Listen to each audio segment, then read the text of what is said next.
people think that if you have a physical illness, that's when like you need to get treatment. But if you have a mental illness, people ignore that. They don't take it as so important. And yet, it's like struggling with malaria. If you have malaria, you get medicine. But when someone gets stress or depression or anxiety, they don't get medicine. They just sweep it under the carpet. They don't really find a way to manage and deal with it. And I think it's really because of lack of awareness. We've been taught by our culture that talking about the things that stress you is weak, just suck it up, just be strong, just pray about it, everything will be fine. And yet you find that the more you do that, you kind of just like bury the problem and it becomes bigger and bigger and bigger. So our goal is to increase awareness, is to break that stigma, because when you say mental illness, someone just thinks of a straight out mad person walking on the street naked. They're not going to associate it to the small things, which is just a disruption in your functionality. If you are not able to think well, it is affecting your relationships. Maybe like you're quiet, you're not reaching out, you're no longer communicating. That is affecting your relationships. It's affecting your ability to function or operate in the society. It's affecting your daily activities. There is a shift in them. Then something has happened to your mental health, and that is what we define as mental ill health. So in breaking the stigma, we have to educate people and reintroduce them to what mental illness really is, and to help them to accept and also teach them strategies of how to go about it if their mental illness is in jeopardy. For example, when I was pregnant and I had my first baby, it was a tough season for me because my body was changing, I gained weight, I was eating a lot, and I was feeling sick all the time. Like everything was changing so randomly, so fast. I got depressed, I went and bought new clothes, and then those clothes were not fitting me again, and then I had to buy other clothes, and I just hated my new self. I got stretch marks in every place that I never even imagined I would get. And then on top of that, it was a difficult pregnancy, and then we ended up doing Caesar, and then the baby's head was not in the right direction. Like it was just a lot. On top of that, the financial struggles of will we really have the money to pay for the bills to conduct this surgery that we did not plan for, because we thought it would be a normal delivery. And then when I got out of hospital, you would think, oh, finally, right? No. You come out and then you have the baby crying. You sleep for just like 2 hours. You have to breastfeed that baby every 2 hours. So you sleep, you wake up, you sleep, you wake up, and then you're ever carrying that baby. On top of that, you have your housework, you have self-care. So the second the baby sleeps, and the baby would sleep for just like 30 minutes. In those 30 minutes, you're like, let me cook food, let me wash the dishes, let me do everything. And then you're done running up and down the house. The baby is awake. Then you sit to breastfeed. Like it was a lot. And I think also the biggest challenge came because nobody prepared me for it. So I went through a huge depression, and I was just like feeling like, one, I wasn't working anymore. I had been working every morning. You wake up, you dress up, you put your makeup on, you go to work, and now you're just home. You don't even put on makeup. Like you're just struggling to get through the day without pulling your hair out. And the baby is always crying. Like that was the worst part for me. The crying. You know that little voice, how loud and annoying it can be when that kid decides to cry. So it was so tough, and I remember going through depression, and I couldn't explain it to anyone really. The mothers, when you try to explain it to fellow mothers, they'll just be like, yeah, that's part of it, you'll be fine, you'll get through. And they really try to help and maybe like bring me food, come and help me wash dishes or clean the house, but nobody was really addressing the mental ill health. Feeling like I had lost my life, my routine has changed. So right here down in the field, when it comes to mental health, we are dealing with real people going through real experiences. It can be the loss of a job, it can be the loss of a family member, a loved one, It can be a change in career, like they were fired from their job and now they are trying to figure out a new career path. It can be a new mother. It can be a student that lost their tuition fee and is wondering whether they'll ever make it in life, or it can be just someone out there looking for a job and wondering whether they'll ever really be anybody. So mental ill health comes in different ways, and the most ignored is this one that is just subtle. It's just like you're stressed. It's just like you're not happy, but you'll be fine, right? You'll be fine. You know, everybody just tells you, pray about it. You'll be fine. Let me give you a hug. You'll be fine. But you never really get fine. So the turning point for me was when I sat down with myself and I had to go through conversations where I broke it down and said, okay, so what is really the issue here? The issue is my body has changed and I don't even understand it. It's like I have a new body. A new body, everything is sagging. I have a sagging belly now, which I never had before. I have stretch marks in places I never had them before. Everything is weird. Okay, so what do you want to do about that body? And then we address the body issue. Then how about the career? You know, you had a job before, I had a job before, and now I don't have a job anymore. And then we address that one. And then the baby is making noise, you know, so this is something we have to accept. We have to live with it. We have to enjoy the moment. So when I went through those independent conversations with myself, that was when I was able to find clarity and pull myself out of that place. But it comes with a lot of self-awareness, and most people are not self-aware. So the beauty with art therapy that we usually do is you take a piece of paper and then you break yourself into different parts of you, and you ask, like in this case it would be the part of you that is, you know, sad, you know, sad about that one thing, or the part of you that is happy, the part of you that's emotional, the part of you that's lonely, and why that is. And then we give expression to that part of you, and only when you give expression to that part of you is when you heal from what is going on. So mental health on the ground is really different from what it is in school, because here it's real people, real experiences, and really giving them that practical information that can help them practically in that moment in a way in which it's very easily understandable for them. So that is why I'm going to keep my language to 6th grade English level without putting in all those big terms, you know, that a layman can understand and find a way to move on. A lay mother who has maybe never even gone to school to a very high degree, or a student who doesn't even know all those big words, can understand and say, oh yeah, I think I've been, you know, beating myself up like this. Maybe I could try to do this and this. And so what we usually follow is a method that helps people to find solution. Ours is a more active approach rather than the passive one where you just listen and you understand and you validate. Ours is more active because after that we invite the person to tell us, like, so what do you think you would need to do or to commit to yourself if you wanted to see change? First of all, do you even want to see change at all? And if you do, what strategies do you think you can lay out? So we ask those leading questions that will steer them in the direction of decision making towards self-awareness, self-understanding, and then they come up with their own advice in a way, and you know, they find the direction and the guidance, really just like being that light to help them to figure it all out, that mess that is in their minds at the moment. So the science behind it is that these creative activities reduce the stress levels and increase the dopamine, the feel-good hormone, you know? Let me just put it that way, because I don't want to talk about cortisol and dopamine when not many people understand that. And that's why I was saying it's important to use that language, you know? So instead of saying it reduces cortisol, I'll just say it reduces the stress and increases the feel-good, the feeling, that feeling of, you know, calm. And so I want us to go through a guided art therapy exercise.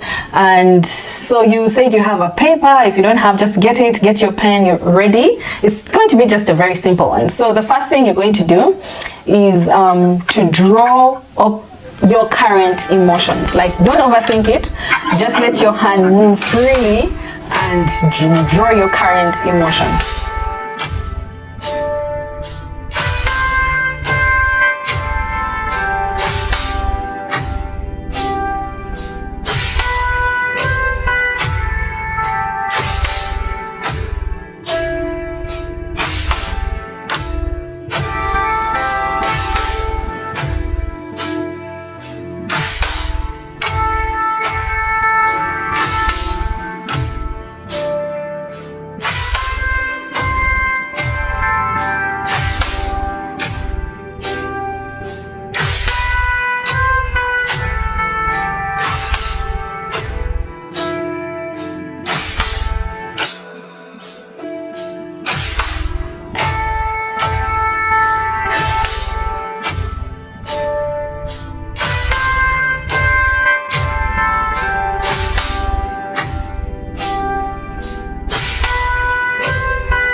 So this is the first exercise, and it's called emotional release. So it's supposed to help you to externalize and process your emotions. And so can we like go through what you've created and how did it make you feel while you were creating it? It's like a lake, like the water can be moving. When it's on the low, it goes up, then it rises like that. I found myself drawing it. Nice. So how did it make you feel while you drew? How? I felt like a wave. I was able to realize some of the emotions I would not have known if I hadn't done this. Nice. Yeah, we're getting there. So now we're going to move on to exercise number 2. This one is called the self-portrait of strength. So you're going to create a self-portrait that represents your inner strength or resilience. So what symbols for you represent strength? What colors for you represent strength? What shapes represent strength? Yeah. So that's what you're going to go with, and just let loose and let your hand take over. Use symbols, use a shape that represents inner strength, and draw that self-portrait. So this is supposed to help you build your self-esteem and connect with your inner power.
Yes.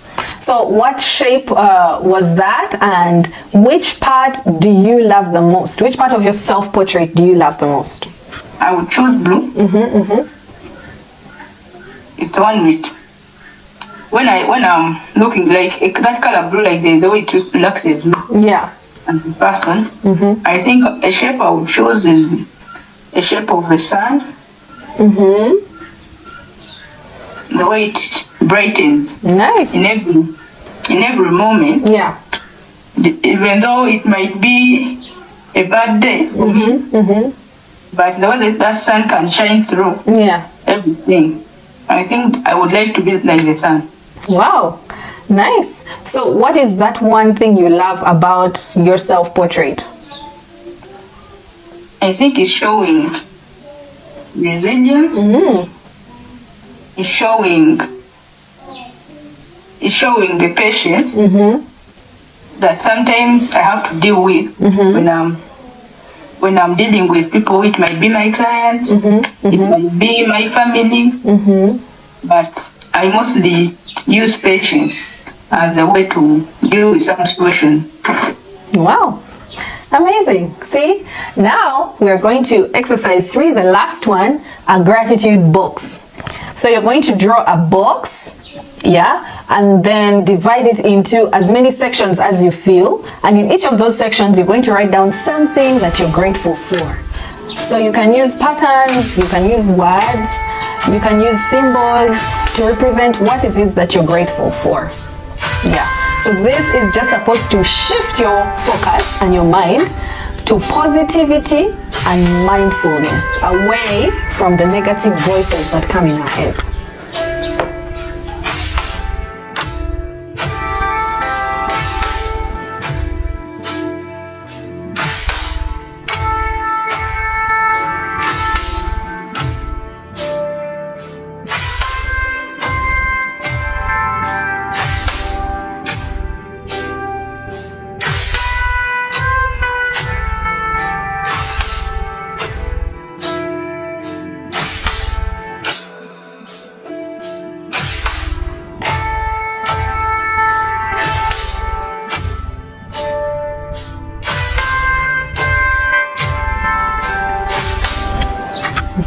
So what are those things that you are grateful for today?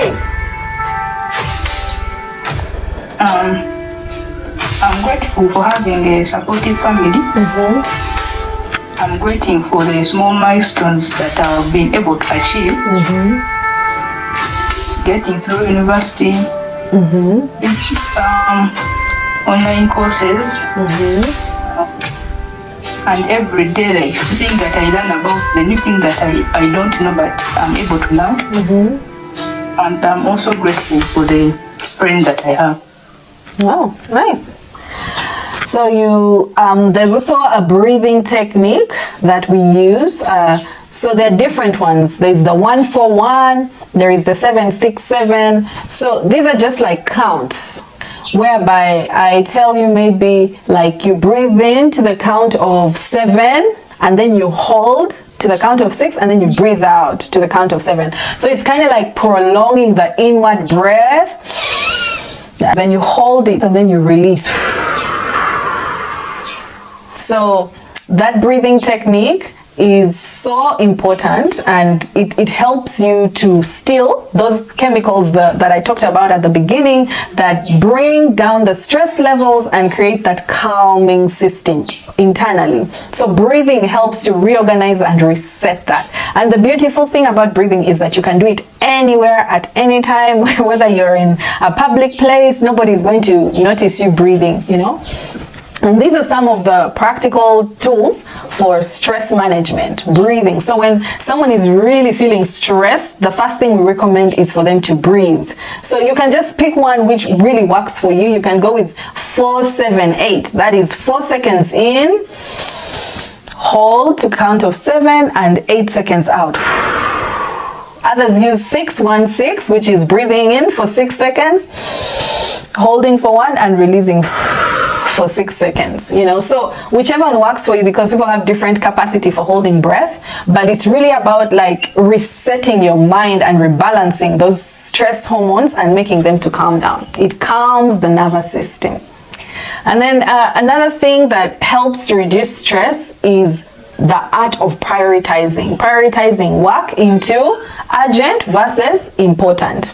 This makes someone's feeling of overwhelm to be reduced. So most times the people that we're dealing with, when they come and tell you how stressed they are, especially if it is work or they're doing business, or they feel like they're not able to finish all their tasks, this is some advice that can be practical for them to look at what is that thing that is really important and is going to create the greatest value in their life that they cannot do without, and focus on that. And this one that is important, but you know, it's not really going to create a huge impact, then they don't focus on that, or they can postpone it for a later time and then work on the most urgent, because you might not have all the time in the world to finish everything that you need to finish, but you can prioritize.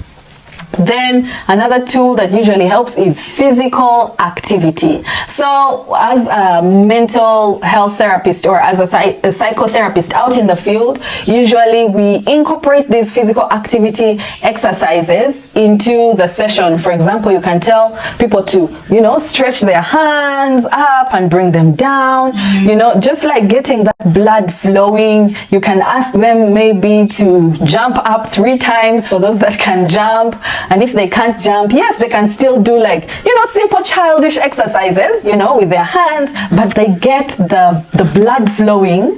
And once that blood is flowing, then that mix of chemicals, that the stress, it calms them down. So you can, you know, do a 2 minutes, something quick, 2 minutes of stretching. When you look at some yoga techniques, you can also use yoga, and also different stretches that people use around the world can help really to rebalance the mind and get that blood flow. It releases those good chemicals and reduces the tension. Another strategy is the grounding technique. 5-4-3-2-1 technique, in simple terms, the 5-4-3-2-1 technique. So this is for people that are really anxious. And so what they have to do is to, number 1, identify 5 things that they see, 4 things that they can touch, 3 things they can hear, and 2 things they can smell, and 1 thing they can taste. So let's just go through that with you. So can you tell me 5 things that you can see around you right now? I'm seeing a door, a bed, a chair, a bag, a book. Okay. Yeah, so now can you 4 things that you can touch? A pen, a book,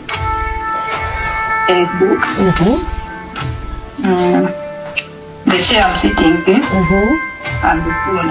Nice. 3 things that you can hear. 3 things. I hear a voice. I hear the birds. Sometimes I'm hearing the birds. I'm hearing the voices outside.